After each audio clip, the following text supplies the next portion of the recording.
પ્રોપર્ટીમાં ઘણા લોકો ઇન્વેસ્ટમેન્ટ કરે છે, પણ પ્રોફિટ મળવું જોઈએ એટલું પ્રોફિટ મેળવી શકતા નથી. કારણ કે તેઓ ફક્ત પ્રાઇસ જોઈને ઇન્વેસ્ટમેન્ટ કરી લેતા હોય છે અને લોકેશનને બી ઇમ્પોર્ટન્સ એમને ધ્યાનમાં નથી હોતી. સાથે સાથે ફ્યુચર ડેવલપમેન્ટ કે જ્યાં ઇન્વેસ્ટમેન્ટ કરે છે ત્યાં ફ્યુચર ડેવલપમેન્ટ ઉપર બી એમનું ફોકસ નથી હોતું. ટાઉન પ્લાનિંગ કેવા છે એના ઉપર બી ધ્યાન નથી હોતું.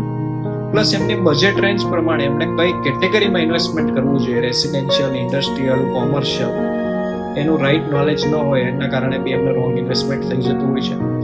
માર્કેટ રિસર્ચ પણ તેઓ નથી કરતા અને લોકોની સાંભળેલી વાતોના આધારે કોઈ ખાસ એરિયામાં ઇન્વેસ્ટમેન્ટ કરી લેતા હોય છે. એના કારણે બી એમને ફેસ કરવું પડતું હોય છે. ઇન્વેસ્ટમેન્ટ કર્યા પછી એક્ઝિટ કેવી રીતે થશે તેમાંથી, તેના માટે બી તેઓ પ્રિપેર નથી હોતા. પ્રાઇસ એપ્રિસિએશનનો લાભ લેશે કે પછી પોતે ડેવલપમેન્ટ કરીને પોતાના પર્સનલ યુઝમાં લેશે કે પછી રેન્ટ ઉપર આપીને તેઓ રેન્ટની ઇન્કમ લેશે. માર્કેટની તેજી મંદીની એક સાયકલ હોય છે, એની બી સમજ ન હોવાના કારણે તેઓ રાઈટ ટાઈમે એન્ટ્રી નથી લઈ શકતા અને રાઈટ ટાઈમે એમની એક્ઝિટ પણ નથી થતી. એના કારણે તેમને પ્રોપર્ટીમાં સ્ટક થઈ જવાના ચાન્સીસ વધતા હોય છે. એટલે પ્રોપર્ટીમાં રોકાણ ઘણા લોકો કરે છે, પણ પ્રોપર્ટીમાં જેટલું પ્રોફિટ મળવું જોઈએ એટલું પ્રોફિટ તેઓ મેળવી શકતા નથી.